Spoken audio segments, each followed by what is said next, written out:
Hello, everyone, and welcome to another episode of Cricket Talks. It's the Ashes, and I'm joined by the wonderful Will Burford, all the way from Birmingham, England. Welcome to the program, Will.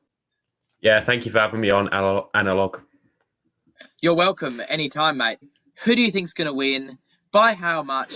And why do you think it will happen? Whenever you go to Australia down under, there's not going to be many Barmy Army fans there, so I think it'll be very difficult for England. Haven't probably prepared too well for this series. I've seen on YouTube and Twitter a lot of the pre-tour games have been cancelled due to rain delays, and they haven't played a test match in a long period of time as well. Yeah, fair enough on your prediction there.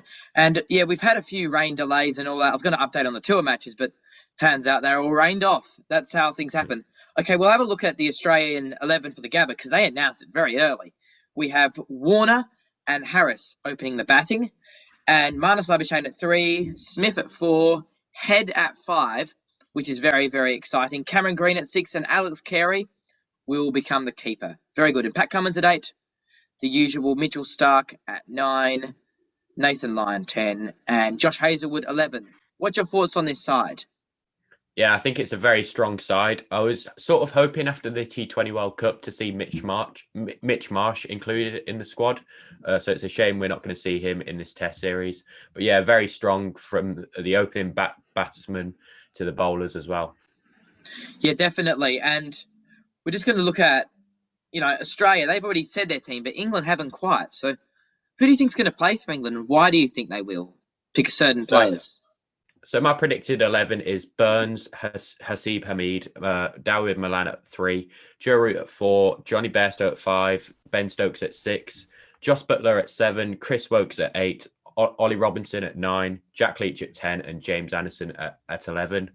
I think this is a perfect balance for England. I think in the summer, our batting lineup wasn't too strong. We had Dom Sibley, Ollie Pope, and Dan Lawrence, and I think those were 3 very unexperienced players, but I think we've got the experience back for this Test series. I'm looking forward to seeing this English team really fiery. I want to see them mix players around a little bit and be a little bit experimental, but not too much. But now on to the Big Bash, Stars v Sixers. I mean, the Sixers were just on fire tonight. Josh Philippe, I predicted him to do well. He hit 83 runs. Yeah. Moses Enriquez got a wonderful 76. We saw James Vince do well with the bat, the Englishman. Shame he's not playing in the Ashes. And the bowlers for the Sixers were brilliant. We saw Steve O'Keefe get 4 for 14. Sean Abbott, 3 for 14. That was a wonderful game of cricket. And I think getting skittled for such a low number, 61 for the Stars, just terrible collapse. What do you make of it when a team collapses like that in a T20? Well, I think that game was as one-sided as you can get. Obviously, a team hitting 213 or whatever they hit is always putting pressure on the team batting second. And to get skittled for maybe they had a good go at it and just went out swinging from the start. I'm not sure. But yeah, very disappointing. Everyone was saying, oh, the Stars are probably going to win this and blah. But I said the Sixers would win. I went for a little bit of a different prediction in that YouTube short I made, and I kind of got it right. And I think a lot of predictions are like that. You don't always go for what is blindly obvious. But anyway, we're going to move on to New Zealand versus India, and all 10 wickets of the first innings were taken by one person, Ajaz Patel, I believe it was. And New Zealand then got all out for 62 on day 2, with the spinners using the conditions and bowling brilliantly. Also, Siraj had a brilliant opening spell. Now the game has rolled on to New Zealand batting 5 for 140. India could declare and hit a nice total. It's going to be an interesting game. 400 runs to win, 5 wickets in hand. India, 99% chance of winning. What's your take? What was the highlight for you? I feel like the New Zealand team must be extremely tired. Obviously, they're coming off the Bangladesh tour quickly after the World Cup. And then straight after the World Cup, they went into a T20 series against India. And straight into this Test series, they must be absolutely shattered. And I think there was due a bad performance. And yeah, I just think they're probably a bit tired going into this game. Fair enough. And another Test match going on, Sri Lanka West Indies. We noticed Sri Lanka won by 164 runs. Dhananjaya De Silva made 156. He played very well. Massive partnership in the back end. Big score. We're seeing a lot of one-sided Test matches.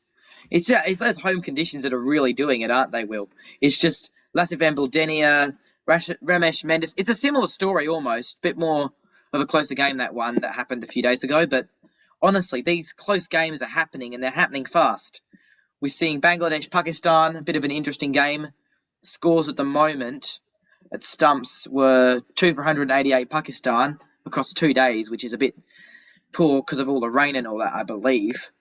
Babar Azam and Azhar Ali had a good partnership. That's all we can make of that. But lots of interesting cricket going on. You know, all this cricket going on in the spinning conditions. It'd be interesting to see these teams move on with paces, don't you reckon, Will? Yeah, I think Sri Lanka are growing quite nicely under Mickey Arthur. See, they didn't have they had quite a good World Cup. Obviously, I didn't really expect them to do much, and they caused a few upsets. Yeah, I think they've grown nicely. Obviously, they've got that new T20 league as well. It's that Sri Lankan cricket has got a bright future, I think. Yeah, and Pakistan cricket as well is a similar pattern. We're noticing these sort of subcontinental teams often have similar patterns, and I think Pakistan. I'd like to see Sri Lanka and Pakistan play some more games against each other.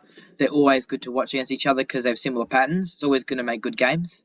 But yeah, I agree with you on Sri Lanka.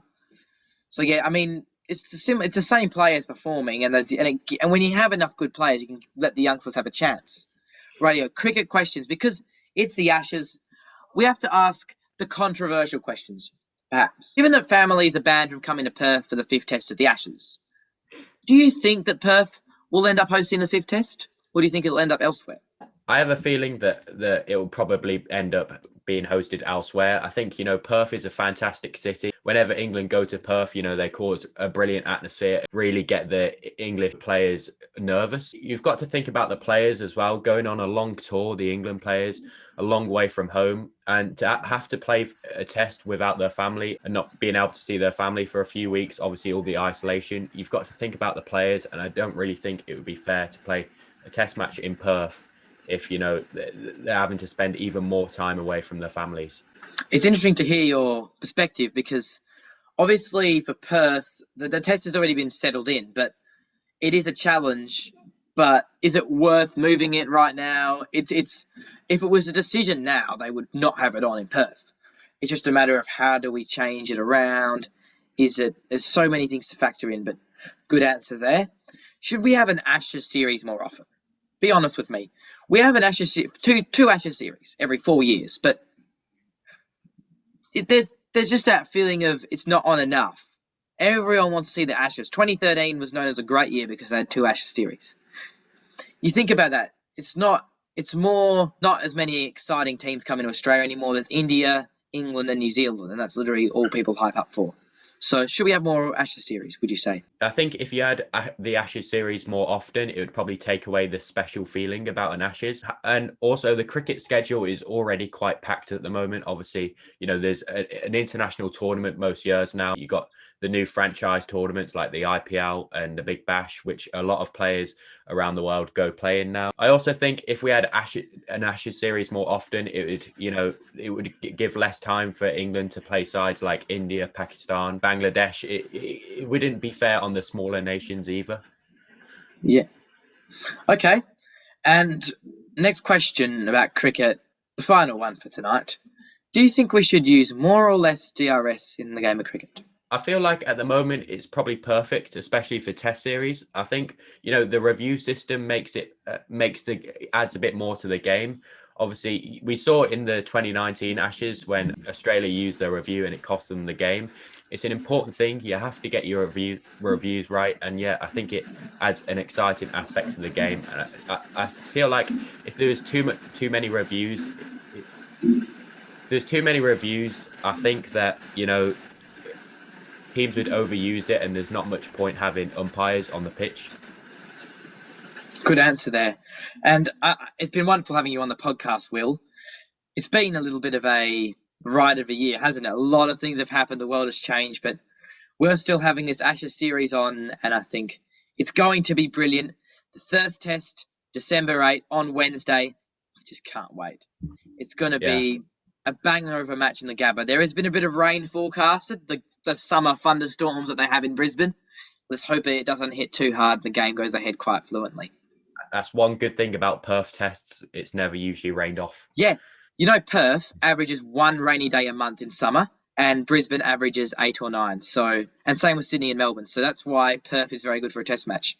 Hobart is very English-like. Like England will win in Hobart. Well, not definitely, but those conditions are more English-like. So, yeah, you see those blue skies in Perth. It's amazing.